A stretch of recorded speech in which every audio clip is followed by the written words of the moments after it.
All right. Well, those of you who, well, first of all, let me say that I am extremely pleased to be here at Boris's 80-year celebration. I mean, we've been friends for a long time, decades going back. So this is really a privilege. I was here for your 70th birthday, and I hope to be here for the 90s and 100s and 110. Yeah. Anyway, so if I get invited, you know I'm still alive. So anyway, this title is somewhat shorter than the one I gave in the program, because there I said I have to always say something new every time I give a talk, but I realize that's a very silly idea. You should really start doing the basics and try to. So this I took that away. So of course, as I said, okay. Now see here. You have to turn this on. That's the way it works. So I should stand on this side, I suppose. Yeah. And this, of course, is Boris, to which this talk is dedicated. And anybody that knows Boris is that he's probably the youngest man ever to turn 80. All right. So what is the talk about? Well, the talk about is really about a classical problem in which many of Boris's compatriots have been involved during ages, namely the moment problem. But it has a decidedly non-classical twist to it, so that is motivated to applications, right? And what is new are certain rationality constraints imposed by applications that alter the mathematical problems and make it nonlinear. And we have sort of a global analysis approach. We don't just look at one solution, but a whole bunch of solutions. And then so that you can tune the problem to what you want. And then it gives you then a paradigm for smoothly parameterizing, comparing, shaping solutions to specifications. So this is what I want to do. And here are some acknowledgement to people that have been very much involved. You all know Chris Burns, unfortunately passed away several years ago now. And we probably wrote 40 papers together, you know, various, not all in journals, but and then Tryphon Georgiou, whom I'm still working with, and then actually at the beginning of this project, sort of the optimization part, which is the thing here, somebody that was involved was another Russian, Sergei Gushev, from St. Petersburg. There are several others. I could give you a whole couple of pages of photographs of former students and present students and etc. But I won't do that here, but I'll mention some of them as I go along, right? But I wanted to mention these people. Now, what is the moment problem that we are looking at? We're looking at this moment problem. We're looking at a given number of moments. We want to find a positive measure so that integrated against some basis functions, they turn out to be this thing. So this, of course, is like it's an infinite dimensional linear system of linear equations, really, right? That is usually underdetermined, so that you have infinitely many solutions if you have any, okay? And there is the power moment problem. You have these like this. You have the trigonometric moment problem, and you have the Nevanlinna-Pick interpolation, where you have these so-called Herglotz kernels you plug in here, and you have several others of them. And let me present a number of Boris's compatriots, namely these people here, somewhat older than Boris. Apparently Markov and Lyapunov were students of Chebyshev, right?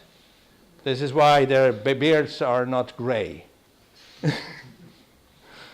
And they were working on, actually mostly on the power moment problem, and actually connected to the central limit theorem, right?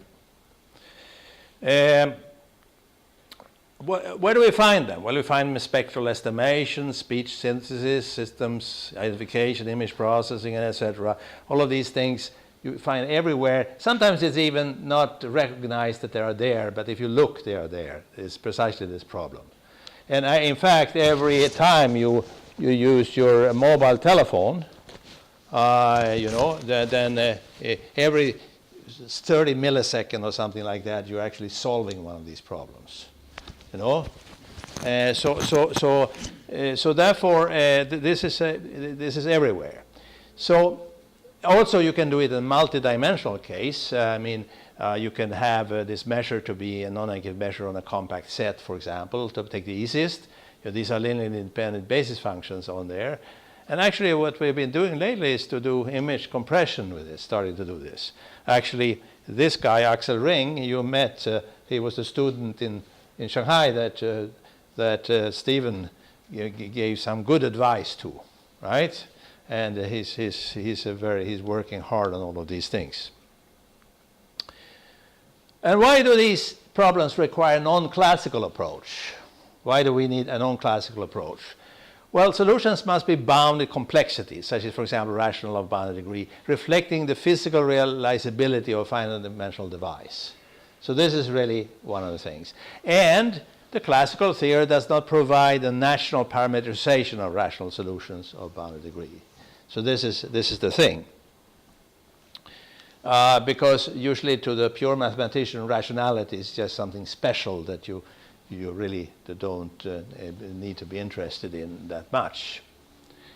So moment problem comes in many different forms. So here is the one, classical one, which is actually the Kara-Theodori extension problem in mathematical terms. But let's think of it like this, that we have covariance lags of a stationary process. So this thing depends on 1k. And we observe some of them, finitely many. So we're observing, let's say, C0, Z1 to Cn that we may estimate in some way, using data. And we would like an infinite extension here of these, so that this function here, that goes like this, is positive real. Is a Kara-Theodori function that maps the disk to the half-plane, or the outside of the disk to the half-plane if you're more engineering-oriented, which is the same, And this is the classical problem. This problem was completely parameterized by Schur in a famous paper of 1911, I think, in terms of what we now know as the Schur parameters. But if you add this little thing, that they should be rational of degree at most n, then it becomes a completely different problem. And actually, this was something that Rudy Kalman was sort of obsessed by this problem. And for the Tuplet's 100th anniversary, he wrote a paper where he thought that this has to be algebra. And it has to, because he was actually obsessed by algebra at this time. So he wanted to say this was algebra in terms of Schur parameters. So for the Tuplet's 100th anniversary centennial, he did all the calculation up to n equal to 2. But it was so complicated, so he actually made a mistake even in the paper. So there are very good reasons why you shouldn't do this. But of course, this is in hindsight, you can always say that. But this problem comes into spectral estimation, speech synthesis, and systems of education, and a lot of other things. This is another way of saying it. You say that you have a Toeplitz matrix like this, and you want to extend it infinitely. So it's still positive definite, and it's rational of degree n. This thing still holds. And then, of course, what you could do is also do it for periodic things.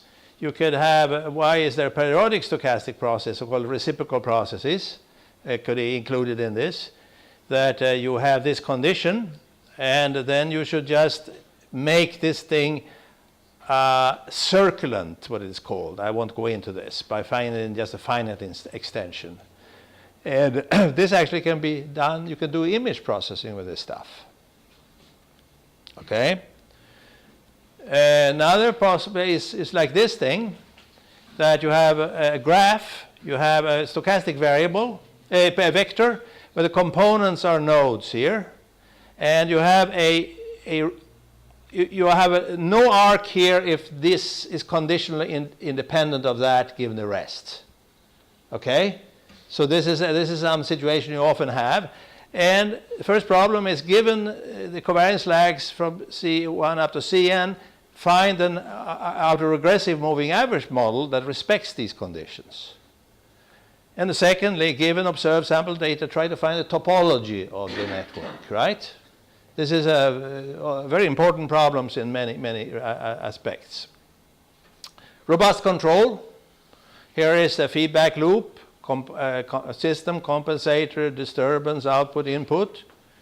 And you'd like to find an internally stable controller case such that this has low degree and satisfied design specification. Let's say you want this sensitivity absolute value. And you can sort of get a low degree one that fits this by using things of this sort. What do we want to achieve? We want to achieve a basic paradigm for smooth parameterization of the whole class of solution in a system theoretic language. And when we also want to have methods for determining solutions by convex optimization, right? Because after all, this is an optimization meeting. Huh?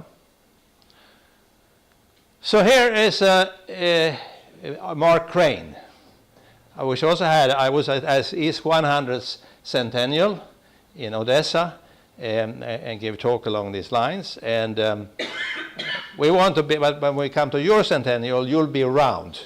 Unfortunately, Mark Crane was not around in that time. So here we have, we assume that you have, I'm using now the notations of Crane and Noodleman. So finite dimensional subspace of continuous functions is this that has, this is a basis in there. And you're given C vector, and you want to find a positive measure so the moment problem holds.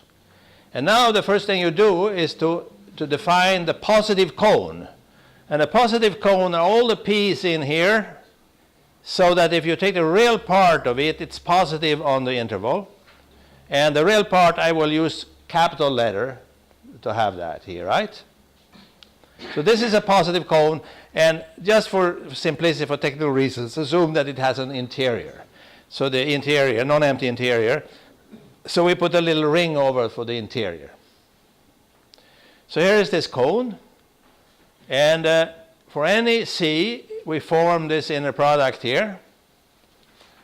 And then we form the dual cone. And dual cone, of course, are all the C's here in here that make a non-negative inner product for all P in this cone. So you get this cone where there is a perpendicular thing here. So this is a dual cone, and that's always a closed cone, right? So this is a closed cone. And a theorem that you can find in Crane and Noodleman is the following, that the moment problem here is solvable if and only if C is in this cone. I don't know if this has been done somewhere else, but this is where the place where I found really this statement in the Crane and Noodleman, the book. So this is how you can do this. Now, so here it is, and for the trigonometric moment problem, like this is just the same as saying that the tuplets matrix is positive definite. For the Nevanlinna-Pick problem, using the Höglunds kernels, it's just saying that the Pick matrix should be positive definite, and so on. And for the power moment problem, it involves a Hankel matrix and things of this sort. All of this can be you can read about in Crane and Noodleman. Now I'm going to introduce the non-classical stuff. I want to have this measure to be rational in the following way, that it is, we form polynomials in this basis. So this will change. And then we take the real part of that and the real part of another one, both in the interior of here. And we want this measure to be absolutely continuous of this form. Okay? I'll tell you in a moment why we would do something like this. So this, of course, is a smaller class than the positive measures. And here is what we are solving. So the classical problem is to find a mu in the positive measures. This is a linear problem, as I said. This new one is a nonlinear problem. So we made a linear problem with a nonlinear. That's usually a bad choice. But in this case, you know, it turns out that it's based completely on convex optimization. So here's a motivating example. Let's assume that you have this input-output system. You bring white noise through it. Suppose this is a rational transfer function of degree n with no poles and zeros on the unit circle. On the outside here in steady state, you get a stationary process with spectral density that's going to be the absolute value of this on the unit circle squared, right? Now, so what we have here is that this is going to give you a moment problem in terms of these moments that are precisely this, like in the covariance extension. So this is actually the trigonometric polynomials. Okay, sorry. So you see what is happening here is that this thing now is just P over Q, where P and Q are precisely given in this form, taking elements from the interior of this positive cone. So this is precisely what it is. And this is what you do in your mobile telephone, right? You have excitation signal coming in here, and you get speech, artificial. And you do it like this. You just make this into small intervals that are maybe something like 30 milliseconds. Depending on the number of hertz, you get observation n, a number of observations here at 250. And then what you do is to form these ergodic estimates of the C's. But you can only estimate so many because otherwise they become not so. So in the mobile telephone, you have n equal to 10. And what you have here then is a trigonometric moment problem where the measure is precisely this. And what does your mobile telephone do? Well, your mobile telephone does the following. It uses this solution, where this is constant, and this is the n-Sago polynomial orthogonal on the unit circle. Speech processors, you don't think like this, only mathematicians. But, you know, and then if you take this thing and you factor it, you know, by an outer function, then what is happening is actually that you have that P here is of this form. P is equal to this. So it has all its zeros, the spectral zeros at the origin, right? So here is what happens. This is the envelope that you get. What you blew here is the fast Fourier transform. You can't use that for the telephone. So this is what you get. It's a 10th degree curve. And since the spectral zeros are here at the origin, as far as possible away from the action out of the unit circle where you integrate, it is very flat. It doesn't pick up this valley here. So could you pull down this valley a little bit by putting a zero out further at this frequency, you know? This was a question asked by Tryphon, Giorgio, in a thesis that he did in Kalman Center, in fact. And he said, yes, you could do this. And then he also conjectured that it was unique and well posed, and this is what we proved later, that it was like this. So here it is. Here is your mobile. You have all your zeros in here, and the poles come here. And now what you do is to pull out some of the zeros out here. That changes the poles too, and you get something like that. So you shape it. So this is the idea here. The idea is, this is a more theoretical idea, because now you say, how are you going to do this? But the idea is here that this is a tuning. You tune your solution. So here is what it comes out. The moment problem for now this is solvable if and only if C is in the interior of the positive cone. So if you look at the other one here, it was in the whole cone.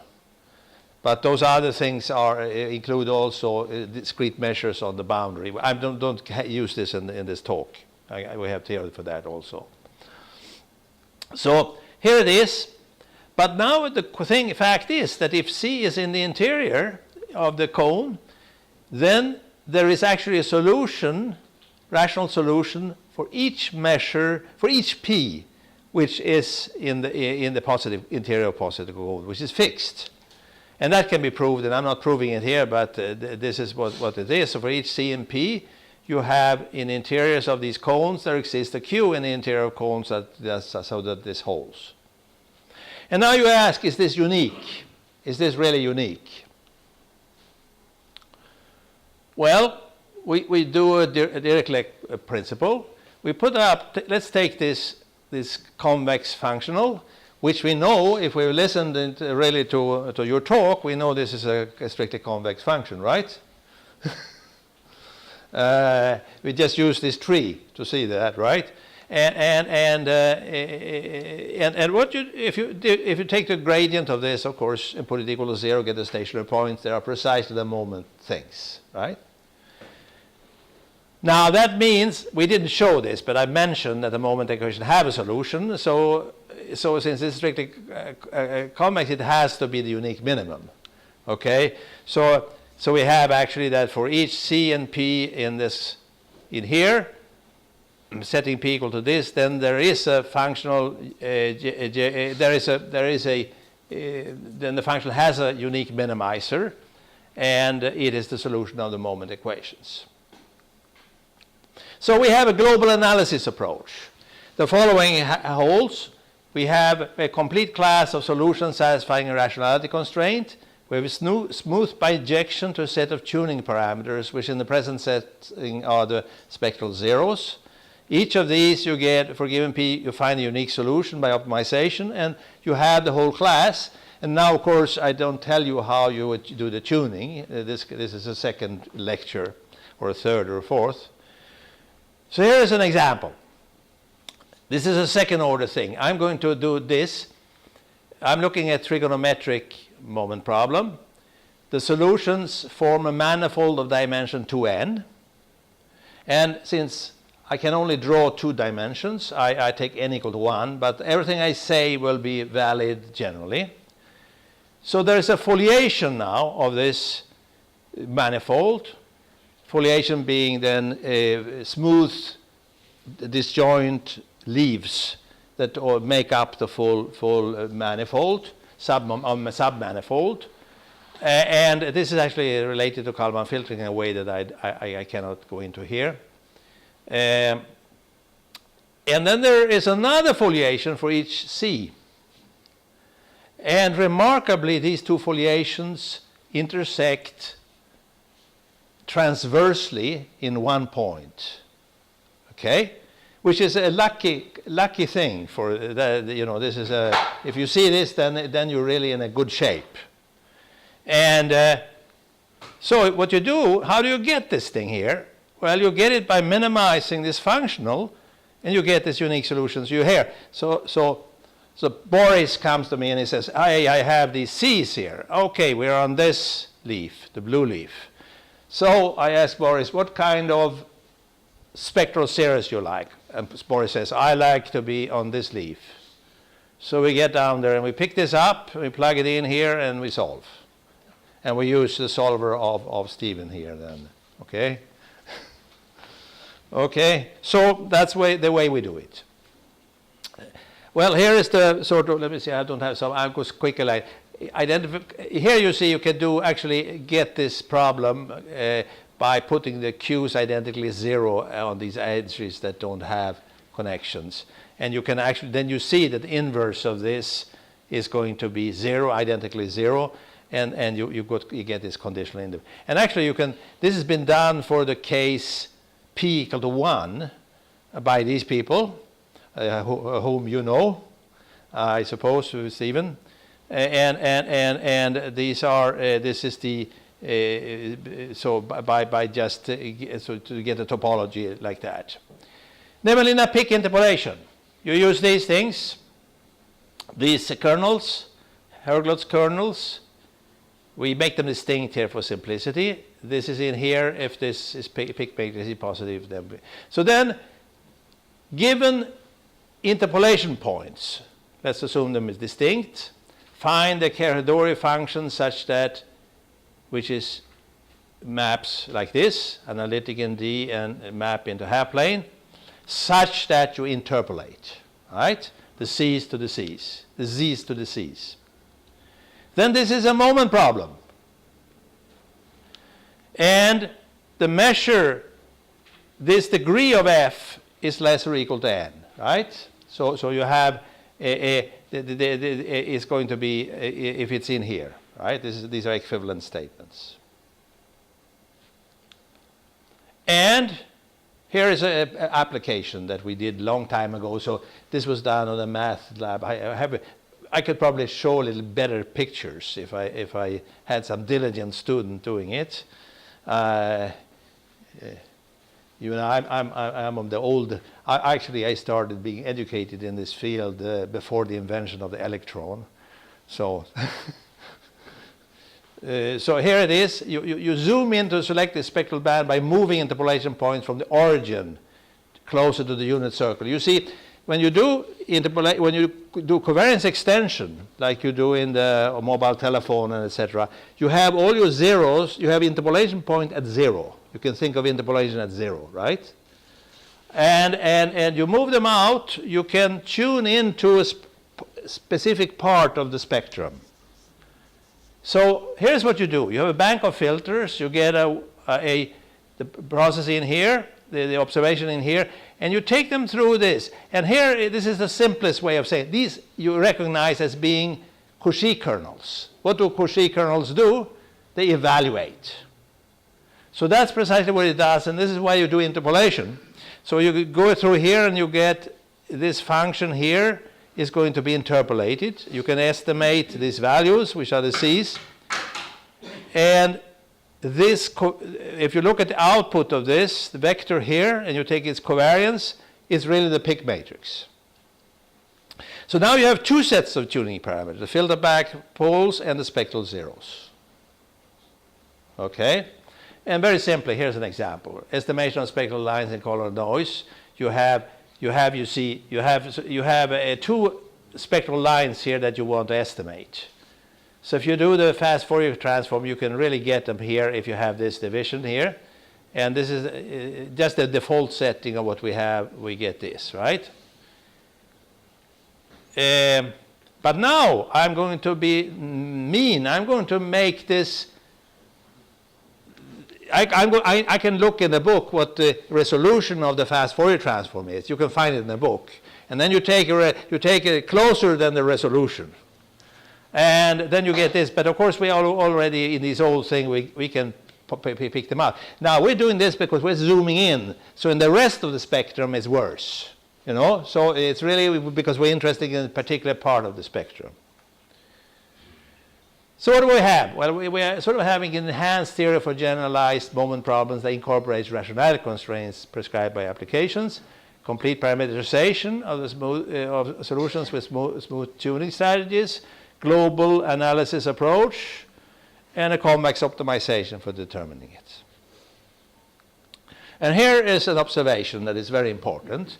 Boris, as I've noticed, and some of you also have noticed, is invariant under the mathematical operation of aging. Okay? And I'm looking forward to 100-year celebration of Boris.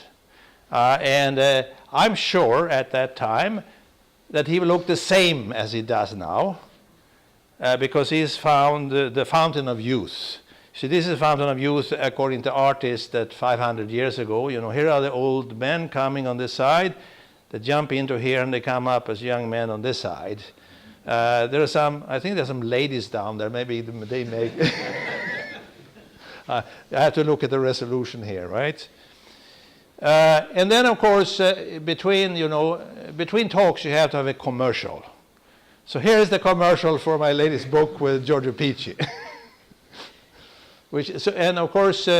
Is out in Springer Verlag, and you just buy 10 copies of it and you have Christmas presents for the whole family. And not only that, if you also have to buy the Chinese translation that comes next year. And see whether you can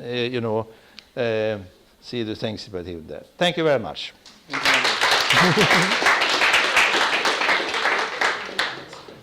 have some time for me. maybe one or two questions?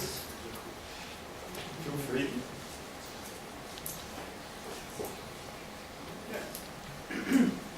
Moment problem arises in optimization in linear control systems. Oh, yes. And usually it appears that solution is atom type. Is what? Atom type. Not the continuous measures, but the measures of atom. Yeah, yes, yes, yes. And in your talk, you didn't. No, because you didn't mention about that. So no, well, I did almost in one of the slides. If you look at the slide where I did there was actually one slide where there were, but they went so fast, so I didn't say. Yes, Giorgio Pici and I have worked on this, and actually we wrote a paper on it, and actually that could be used also. Then you have actually atoms on the unit circle. And that of course becomes this is connected with this what do you call it, the problem of you know, the periodic processes. And then you can get a matrix version of this. And that matrix version is because you completely take away all the analysis and you get a matrix version. And they have these matrices. Oh, I'm losing the name now. What is it called? What is the matrix? I have it on my slide. Which is invariant under inverses. Yeah, circular. I just had it in my slide. It just popped out on my. This is a part of H, I think. Circular matrices. You see, and circular matrices are very nice because they're fast, and it's connected with fast Fourier transform and all of that. So this is a way also to do the computations here, because when you let the number of atoms grow, you're actually approximating closely the continuous time solution, right? So that's yes, absolutely. That I can, if you're interested, I can lead you to papers on that afterwards. Yeah. Okay. So of course this was just the beginning of some talk that I gave several years ago, right? Any other questions? Well, if not, let's thank Anders.